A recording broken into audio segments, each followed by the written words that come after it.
Blackstone Audio presents Cry of Thunder, Sherlock Holmes and Kolchak, the Night Stalker, by Joe Gentile. This book is read by Johnny Heller. Prologue. Storytelling and alcohol, a volatile mixture.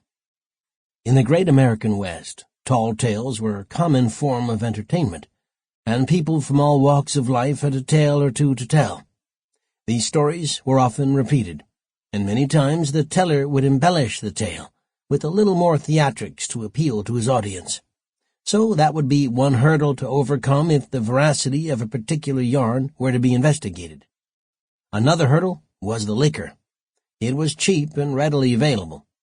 Since the telling of many of these tales occurred in the common social gathering place of a tavern, the story and alcohol often were blurred together, so that the truth would be even further obscured beneath the murky surface. It is said that the real story actually began circa 1890, somewhere on the great expanse of what was mostly inhospitable Arizona desert. Indulge me, if you will, dear reader, and travel back with me. The moon was high and bright in the otherwise opaque night sky. The air was oppressively still, for it had been over 103 degrees earlier in the day, and now it was just beginning to cool off. 1 degree at a time the earth cooled, as if it somehow knew that doing so any faster might cause it to break in half. The two riders poked along slowly, for that's the speed they operated at during the barely breathable sunlight hours.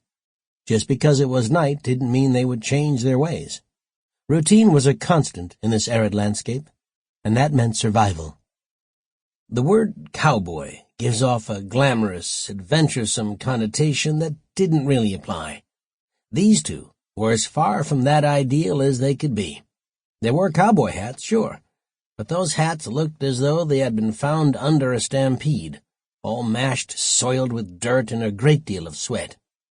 They both had shadows on their faces extending way beyond 5 o'clock, which just blended in with the black cloth bandanas tied around their necks.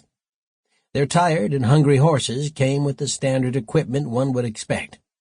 They each had a rifle and a satchel with a couple of bottles of watered-down hooch that their riders had appropriated from the last stop of civilization they had come across. Jed was the wider and more odoriferous of the two. Unless he was facing direct light as he spoke, you couldn't tell if he had any teeth. The few that he had were jagged and encrusted with tobacco. He had turned to his friend with his face toward the moon. He had his Sample complete. Ready to continue?